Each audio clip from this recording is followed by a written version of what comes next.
लोकशाहीचा बुलंद आवाज, रिपब्लिकन वार्ता, महाराष्ट्र. प्रजासत्ताक दिनी संविधानाचा अपमान केल्याचा आरोप गिरीश महाजन यांच्या विरोधात 4 फेब्रुवारीला नाशिकमध्ये जनआक्रोश मोर्चा. डॉक्टर बाबासाहेब आंबेडकर यांच्या नावाचा उल्लेख टाळल्याने समाजात संताप, जिल्हाधिकाऱ्यांना देणार निवेदन.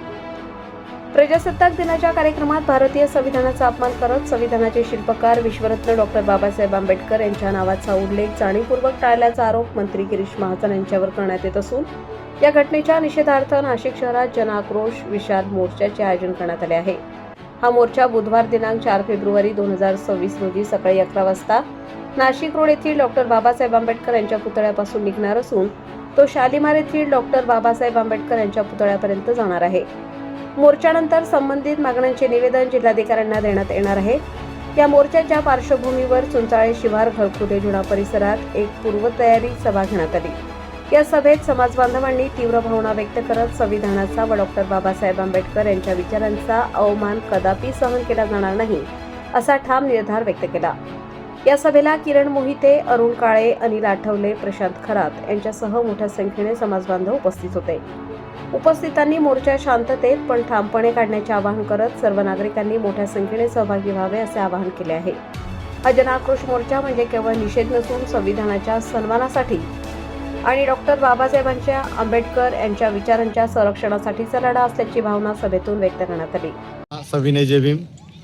26 जानेवारी प्रजासत्ताक दिनानिमित्त नाशिक येथे मंत्री गिरीश महाजन यांनी भारतरत्न डॉक्टर बाबासाहेब आंबेडकर यांच्या नावाचा हेतुपुरस्सर उल्लेख टाळला. यामुळे नाशिकमध्ये आमच्या रणरागिणी जाधवताई आणि त्यांच्या सहकाऱ्यांनी जी भूमिका घेतली ती अतिशय योग्य होती. त्या पार्श्वभूमीवर आणि गिरीश महाजन यांचा या ठिकाणी निषेध व्यक्त करण्यासाठी जन आक्रोश विशाल मोर्चाचे आयोजन दिनांक 4 फेब्रुवारी 2026 रोजी नाशिक रोड येथील भारतरत्न डॉक्टर बाबासाहेब आंबेडकरांचा पुतळा आणि छत्रपती शिवाजी महाराजांच्या पुतळ्यांना अभिवादन करून या ठिकाणी हा मोर्चा शालिमारच्या डॉक्टर बाबासाहेब आंबेडकर पुतळ्यापर्यंत पायी येणार आहे. मी नाशिक येथील सर्व फुले शाहू आंबेडकर विचारसरणीतील सर्व कार्यकर्त्यांना, पदाधिकाऱ्यांना आणि सर्व पक्ष संघटनांना विनंती करतो की आपण या मोर्चामध्ये लाखोच्या संख्येने सहभागी व्हावे. त्याचबरोबर हा मोर्चा कोणत्याही नेत्याचा किंवा कोणत्याही राजकीय पक्षाचा नसून हा फक्त या ठिकाणी संविधानवादी, लोकशाहीवादी आणि लोकशाहीला मानणारा आणि भारतरत्न डॉक्टर बाबासाहेब आंबेडकर यांच्या विचारसरणीला मानणाऱ्या तमाम छोट्या 18 पगड जातींचा हा मोर्चा आहे.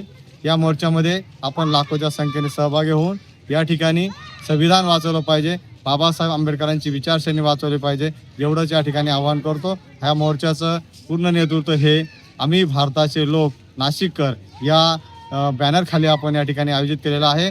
यामध्ये वेगवेगळ्या ठिकाणी मिटिंगा होत आहेत, वेगवेगळ्या ठिकाणी जनजागृती होत आहे. या जनजागृतीच्या माध्यमातून तमाम फुले शाहू आंबेडकर विचारधारेच्या लोकांना आवाहन करण्यात येत आहे की आपण या मोर्चाला लाखोच्या संख्येने उपस्थित राहून या मनुवादी विचारसरणीच्या मंत्री महाजनाचा निषेध करण्यासाठी आपण रस्त्यावर उतरावं आणि त्यांना त्यांची जागा दाखवून द्यावी एवढंच आवाहन करतो. थांबतो. जय भीम, जय भारत, जय संविधान. आपण सर्व रस्त्यावर धडकून पायी कलेक्टर ऑफिसला गेलो होतो आणि त्याची धास्ती सर्व अधिकाऱ्यांनी आणि सरकारने देखील घेतलेली आहे.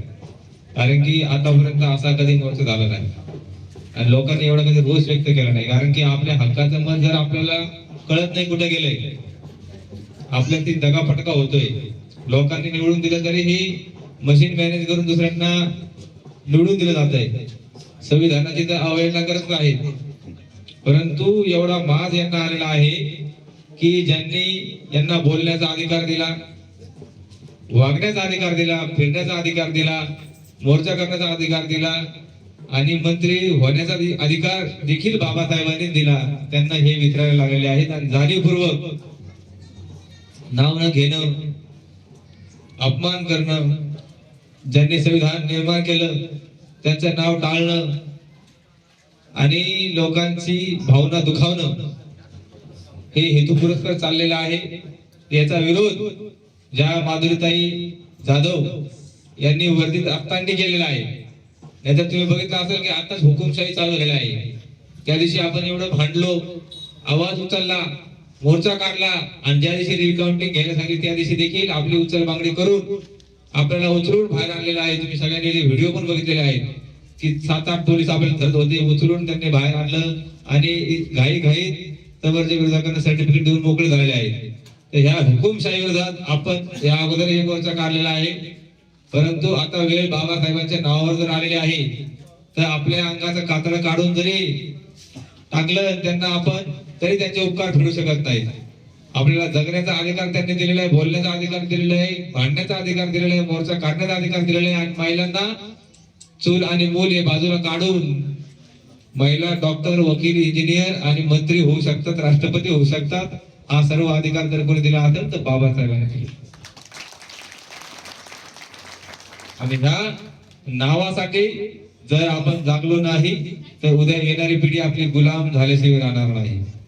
तर ह्या आपल्या येणाऱ्या पिढीसाठी बाबासाहेबांच्या नावासाठी आपण सगळ्यांनी येणाऱ्या 4 तारखेला बुधवार रोजी नाशिक रोड रेल्वे स्टेशन तर कलेक्टर ऑफिस पुन्हा एकदा पायी जायचे. आणि ज्या ज्येष्ठ महिला असतील, ज्येष्ठ पुरुष असतील त्यांच्यासाठी मागे आपण गाड्या ठेवावं सर, जेणेकरून जे थकतील ते त्या गाडीत जाऊन बसतील आणि त्यांना सगळी त्यांची सुविधा केली जाईल, जेणेकरून कोणी आजारी पडणार नाही याची काळजी घेतली जाईल. परंतु जास्तीत जास्त संख्येने आम्ही सर्व घरकुल रहिवासी ज्या दिवशी मोर्चाला मोठ्या संख्येने होतो पुन्हा एकदा त्याच जोमाने त्या जोशने या मोर्चात सहभागी होऊ आणि ह्या गेण्याच्या कातडीच्या सरकारला, ह्या मंत्र्याला त्याची जागा दाखवल्याशिवाय आपण शांत बसणार नाही असा शब्द घरकुल रहिवाशांच्या वतीने मी देतो. आम्ही सगळे पूर्ण ताकदीने येणार आणि दाखवणार की हम जिंदा आहे.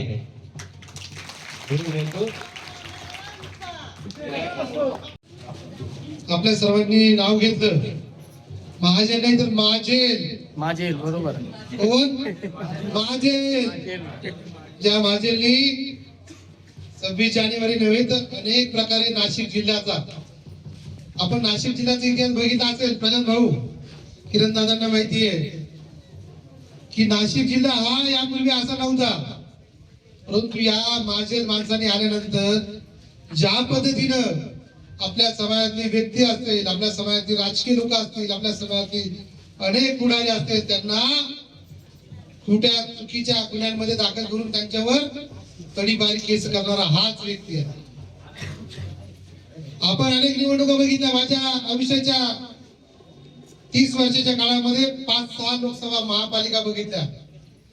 परंतु ही अशी निवडणूक पहिल्यांदाच बघितली की ज्या माणसाने अनेक घराघरात जाऊन लोकांना पैसे दिले, प्रत्येक दारावर जाऊन पावत्या मांडल्या आणि आपल्या दलाल, आम्ही दलाल म्हणतो त्यांना, आपले जे दलाल भडवे आहेत ना त्यांना निवडून आणलं.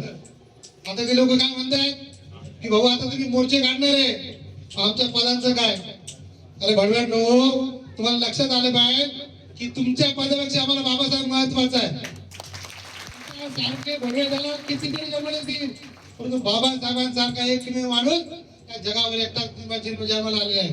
त्याच्यामुळे तुमच्यासारखे आले काय गेले काय आमच्यासाठी काही महत्वाचं नाही. म्हणून आपण 26 तारखेचा जो बदला घ्यायचा आहे, तो बदला घेत असताना आपल्याला जो मोर्चा होणार आहे 4 तारखेला, त्या मोर्चाला ज्या पद्धतीनं प्रशांत भाऊच्या मागे तुम्ही सर्व उभे राहिला, तुमच्या प्रत्येकाचा जो आवाज आहे तो आवाज आपण त्या ठिकाणी प्रखरपणे मांडला. आणि अनेक लोकांचं म्हणणं होतं की या माझेलला आम्हाला दाखवायची त्याची जागा, त्या माझेलला त्याची जागा दाखवायची, म्हणून आपल्याला 4 तारखेच्या मोर्चामध्ये असंख्य संख्येने, मोठ्या संख्येने उपस्थित राहायचंय. बघा, तुम्हाला सांगतो की हा जो माणूस आहे त्याच्या मनामध्ये एक उद्देश होता की 30,000 कोटी रुपये या नाशिक महापालिकेला येणार आहे. किती? 30,000 कोटी. 30,000 कोटी रुपये काय केलं त्यांनी? अनेक प्रभागामध्ये अनेक लोकांना पैसे वाटले. मी तर ऐकलं 5-5 कोटी रुपये एका प्रभागात गेले. एका प्रभागात 5 कोटी रुपये गेल्यावर आपला माणूस जिंकून येईल का? नाही, कधीच येऊ शकत नाही. कारण प्रत्येक माणसाला 2,000, 4,000, 5,000 मतं दिले. ते मतं फक्त तुम्हाला दाखवण्यासाठी पैसे दिले. परंतु यांनी ईव्हीएम मशीन ऑलरेडी मॅनेज केल्या होत्या. ईव्हीएम मशीन मॅनेज केल्या होत्या. 3-3 हजार मतं सेट केले होते.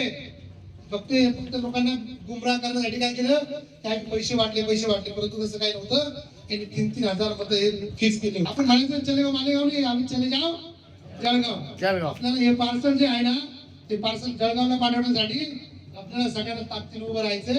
आणि ही जी ताकद आहे, आपल्यातली काही लोक म्हणत होती आपण 10,000 20,000 मोर्चा काढू, परंतु मी त्यांना सांगितलं की आमच्या समाजाच्या 150च्या वरचे वस्ते आहे, आमच्या समाजाचे अनेक नगर आहेत, अनेक नगरांमध्ये लाखो लोक राहतात. आम्ही 10,000-20,000चे मोर्चे काढणार नाही, तुम्हाला 1,00,000-2 लाखाचा मोर्चा काढून दाखवू. आणि नाशिक शहराला नव्हे तर महाराष्ट्राला समजून दाखवू की बाबासाहेबांचा जो बिग सैनिक आहे नाहीये, ज्यावेळेस रस्त्यावर उतरेल ना त्यावेळेस तुम्हाला कळेल की काय ताकद आहे. रिपब्लिकन वार्ता महाराष्ट्र न्यूज साठी विशेष प्रतिनिधी आनंदा भाडे, Nashik. Subscribe now and press the bell icon. Never miss an update.